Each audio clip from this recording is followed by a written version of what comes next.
তো বন্ধু দেখো বাড়ি চলে এসেছি, বাড়িতে এসেছি একটা জিনিস কিনে নিয়ে। চলো কি নিয়ে এসছি আগে দেখাই তোমাদের। এই দেখো পাকা কাঁঠাল, এখানে কলকাতাতে কাঁঠাল ভেঙে ভেঙে বিক্রি হয়। এটা হাফ কিলো কাঁঠাল আছে 40 টাকায় নিয়ে এসেছি। 500 কাঁঠাল 40 টাকা। আর আমাদের মুর্শিদাবাদে একটা গোটা কাঁঠালের দামও মনে হয় না। আর দেখো বিচি নিয়ে এসেছি, তাল বিচি, মানে তাল শাঁস যেটা বলে আর কি।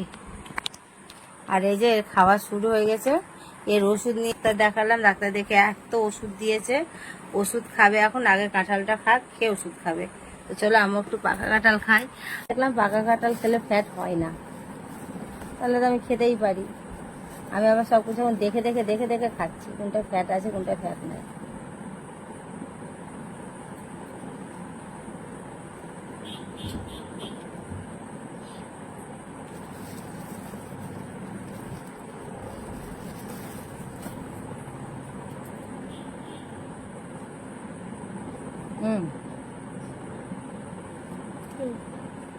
দেখ ওরকম থাকে,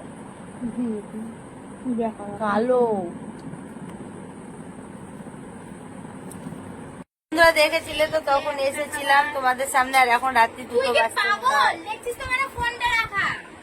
না, 1:15 বাজছে। আর আমাদের মিষ্টুর এখন বাইরে খাবার খেতে ইচ্ছা করেছে বলে সুইগি থেকে খাবার অর্ডার করেছি এত রাত্রে। তো এই যে এইটা আবার প্যাকেটে করে কি দিয়েছে আমাকে, স্পেশাল কি দিয়েছে বড়া ভাজা। বড়া ভাজাটা ওদেরকে ভালোবেসে খাইয়ে আসবো। কেন, টাকাতে জিনিস কিনেছিস, ওর মধ্যে ছিল, দিয়েছে। হ্যাঁ। তো এই যে মিষ্টি এখন একটা থালি অর্ডার করেছে। চাটনি তোরা তো খাবি না। এটা চাটনি, এটা ডাল, ওইটুকু ডাল। হ্যাঁ রে ডালের মতো খেতে। দেখ চাটনিটা মিষ্টি হবে না। আরে চাটনি, ওইটুকু ডাল দেয় না।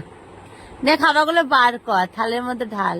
বিছনা চাদরে যদি লেগেছে রে মিষ্টু। তো চলো খাবারগুলো সবকিছু বার করে নে, আমি ভিডিও শুট করছি, দিয়ে তোমাদেরকে দেখাচ্ছি কি কি আছে না আছে। মিষ্টুর খাবার দেখো, মিষ্টি বলছে আমি নাকি ওকে করে খাওয়াই না এইসব খাবারগুলো। আমার এটা কি মাছের টক নাকি